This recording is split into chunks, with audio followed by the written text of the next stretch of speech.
අයිබෝන් කියලා පිළිගන්න ඔයාලා හැමෝම මම අද ඔයාලට කියලා දෙන්න හදන්නේ චිකන් එකක් කොහොමද හින්දලා උයාගන්නේ කියලා. චිකන් උයන්න හැමෝම දන්නවා. හැබැයි අලුතින් උයන්න පටන් ගත්ත අයට ගොඩාක් දුරට YouTube බලලා තමයි එයාලා චිකන් එකක් එහෙම හදන හැටි ගොඩක් වෙලාවල් වලට ඉගෙන ගන්නේ. ඉතින් මේ රෙසිපි ගොඩක් අමාරු ඒවා නෙවෙයි. ගොඩාක් වැඩ නැහැ. හරියම පහසුවෙන් ඉතාම ඉක්මනට ලේසියෙන් හදන හැටි තමයි මේ තියෙන්නේ.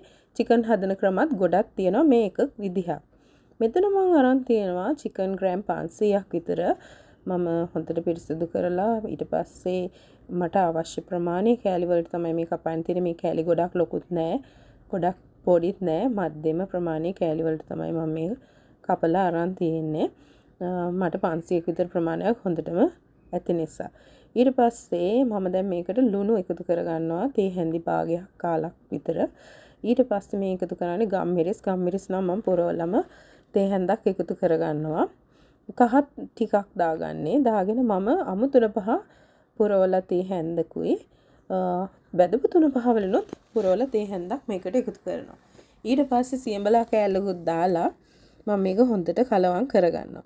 සියඹලා වෙනුවට ගොරක පාවිච්චි කරන්නත් පුළුවන්. මම සියඹලා කෑල්ලක් දාගන්නවා. මොකද මම කැමතියි සියඹලා වලින් එන ඇඹුල් රසට.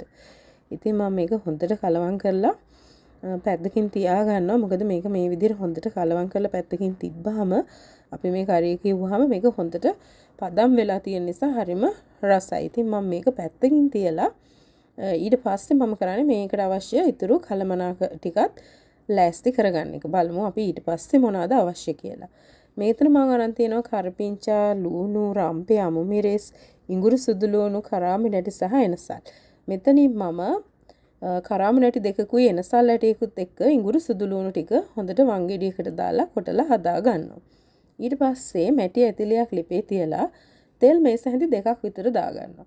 තෙල් මේස හැඳි දෙකක් විතර දාගෙන මම තෙල් චුට්ටක් රත් වෙන්න ඇරලා ඒක රත් වෙනකොට මම දාන්නේ උළුහාල් ඇට ටිකක්. ඊට පස්සේ මම අර ඉතුරු කරගත්ත එනසල් කරාමි නැටි ටිකයි කුරුඳු පොත්තකුයි දාලා තව චුට්ටක් මේක තෙලේ බැදෙන්න අරිනවා. ඊට පස්සේ තලාගත්ත ඉඟුරු සුදු ලුණු ටික මේකට දානවා. දැන් මේකට කරාමි නැට්ටකුයි එනසල් ඇටයකුත් දාලා තමයි මම ඉඟුරු සුදු ලුණු තලාගෙන තියෙන්නේ. එතකොට හොඳ සුවඳක් රසක් එන නිසා දැන් ඒක තමයි මේ දාලා ටිකක් බැදෙන්න ඇරියේ. දැන් ඒක ටිකක් ලාවට රන් පාටට හැරීගෙන එනකොට මේ දාන්නේ ලුණු ටික. ලුණු ටික දාලා මම ගොඩක් වෙලා බැදගන්නේ නැහැ. පොඩ්ඩක් එහා මෙහා කරලා දැන් ඊට පස්සේ මම අමු මිරිස් රම්පේ කරපිංචා එකතු කරගන්නවා. රම්පේ කරපිංචා එකතු කරලා පොඩ්ඩක් හැඳි ගාලා මම ආයෙත් මේ තෙල් එකට එකතු කරගන්නවා ලුණු පොඩ්ඩක්. මෙතන තේ හැඳි කාලක් විතර තියෙන්නේ. මොකද මේ මම මිරිස් කුඩු බැද ගන්න හදන්නේ. එතකොට අර මිරිස් කුඩු වලින් එන සැර මට දැනෙන එක අඩුයි. ලුණු ටිකක් තෙලට දැම්මම ඊට පස්සේ මම මේ පුරවලම තේ හැඳි දෙකක් දා ගන්නවා මිරිස් කුඩු. මොකද මම ටිකක් සැරට තමයි මේ චිකන් එක අද හදාගන්නේ. දාලා ඒක මද්ද ගින්දරේ පොඩ්ඩක් වෙලා බැදෙන්න අරිනවා. මම මේ හැඳි ගාලා විටින් විට මම ඒක හිමින් බැදුනට පස්සේ මම දා ගන්නවා අර චිකන් ටික. ඒ ටිකක් දාගෙන මම හොඳට ඒක කලවම් කරනවා. හොඳට කලවම් කරනවා අර ලුණු ටෙම්පරාදුවත් එක්ක හොඳට මිශ්‍ර වෙන විදිහට. මම මේක විනාඩියක් එකමාරක් විතර හොඳට කලවම් කරගන්න එක තමයි කරන්නේ. ඒක කලවම් කරගෙන මම මුල් විනාඩි 3 වතුර වැඩි නොදා මම වතුර බොහොම පොඩ්ඩක් අර හැන්දෙම හැඳි දෙකක් විතර වතුර පොඩ්ඩක් දාලා මම කරන්නේ මේක මේ හැඳි ගාලා පියනකින් වහලා මද ගින්දරේ මේක මේ ඉදෙන්න අරිනවා. එතකොට අර 3-5 හැම හොඳට කෑලි වලට අල්ලනවා. ඉතින් මේ විනාඩි 2කට විතර පස්සේ මම හැඳි ගන්නෙ. හැඳි ගාලි වල තව චුට්ටක් වෙලා මම මේක තියනවා. තියලා ඉවර වෙලා මම මේකට දාන්නේ මේ වතුර. වතුර චුට්ටක් දාලා මම හැඳි ගාලා අර කලින් මස් තිබුණු භාජනයේ වතුර ටිකත් හොදලා ඒකටම දාගන්න. මොකද ඒකේ 3-5 වටේම තියෙන නිසා. ඊට පස්සේ මම වතුර තව ටිකක් එකතු කරගන්නවා කෑලි වැහෙන ප්‍රමාණයට.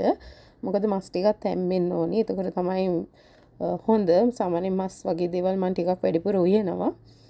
ඉතින් මම මේ කෑලි වැහෙන ප්‍රමාණයට හොඳට වතුර දාගෙන කලවම් කරලා මේ හොයාගෙන විනාඩි 10කට විතර පස්සේ තමයි මේ තියෙන්නේ. ඉතින් මම මේක ආයෙමත් හැඳි ගාලා මේක පියනකින් වහලා ගින්දර මම අඩු කරනවා. අඩු කරලා මද ගින්දරේ මම කරන්නේ මේක හිමීට ඉදෙන්න අරින එක. ගොඩාක් ගින්දර දාලා වෙනකොට ඇත්තටම කෑම රස නැහැ. අපි පුළුවන් තරම් ගින්දර අඩුවෙන් තියාගෙන තමයි කෑම හදන්න ඕනි. එතකොට තමයි කෑම වල රස ගොඩක් දැනෙන්නේ. ඊට පස්සේ මම මේ විනාඩි 15කට විතර පස්සේ ඇරලා බලන්නේ මේ ගානට හොදි තියෙද්දි මම ලිප වහ ගන්නවා. මොකද මට මේ ගානට හොදි තිබ්බහම ඇත්ති මම මේක හින්දලා දුයලා තියෙන්නේ. ඔයාලට හොදි අවශ්‍යයි නම් කලින් ලිප ඕෆ් කරගන්නත් පුළුවන්. නැත්නම් වැඩිපුර වතුර ටිකක් දාලා මුලින්ම උයා ගන්නත් පුළුවන්.